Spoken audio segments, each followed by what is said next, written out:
Bueno, la pandemia, en medio de otras tantas verdades que está desnudando, nos muestra que vivimos en un mundo con muy pocos, pero muy pocos liderazgos políticos.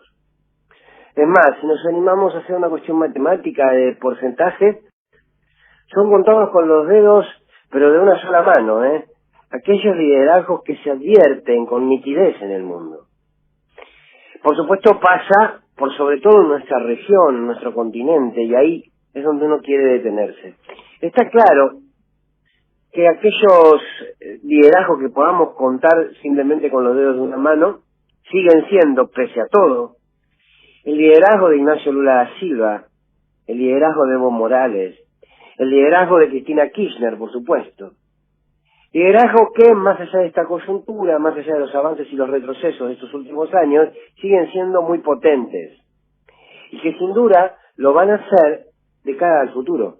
La historia grande de los pueblos les ha reservado un lugar de privilegio. Liderazgos que ya no podrán detenerse. El futuro los va a pensar, el futuro los va a estudiar. Pero sobre todo, en el futuro van a despertar y van a multiplicar conciencias políticas para las nuevas generaciones. Estos liderazgos están.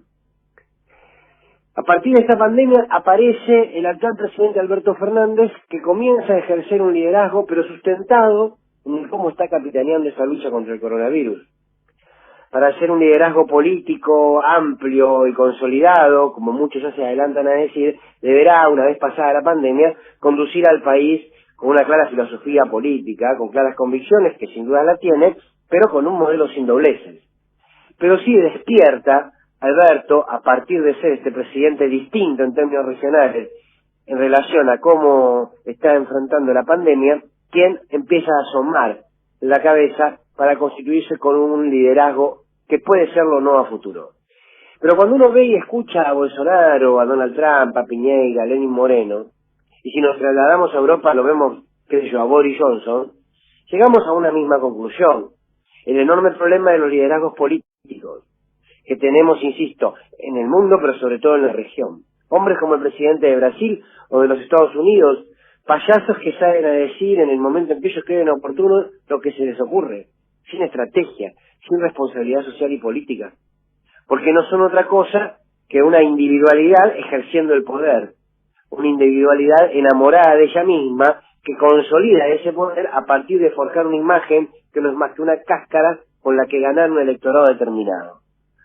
No existe en ellos una concepción política, una vocación de conducir a los pueblos que les tocó gobernar.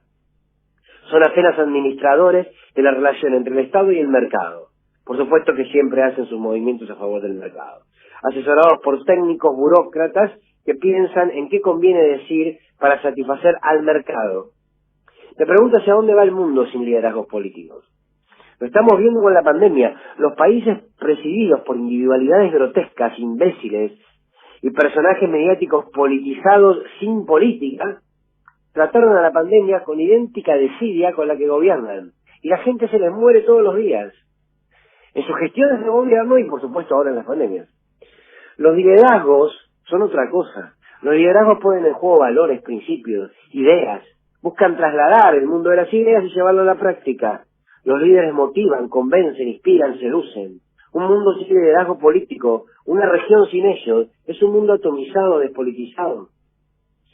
No es que los líderes, ojo, no es que no surjan, desde las entrañas de su pueblo. Claro que sí, están en algún lugar, en esas organizaciones de base, en algunos sindicatos. Ahora, la ausencia de su presencia en los lugares de poder, donde hay mayor determinación, han sido corridos de escena. Porque precisamente este mundo neoliberal ha dañado la política, y en ese proceso de daño a la política, daña a los liderazgos. Los acusa de demagogos, de populistas, de causillajes autoritarios. Y así lo fueron esmerilando. El liderazgo político fue reemplazado por una lógica empresarial y publicitaria para gobernar. Tener buena imagen y una adecuada administración basta para ser presidente. El liderazgo propone algo más, sobre todo culturalmente. Claro, los liderazgos de la altura de Fidel Castro, o los de Perón, o el de Chávez, difícilmente los volvamos a encontrar en un largo tiempo. Si se quiere, lo más similar a esos liderazgos en términos de magnitud es Cristina Kirchner. Ahora, los liderazgos son importantes en la política, es importantísimos, necesarios. La conducción política es indispensable para una sociedad.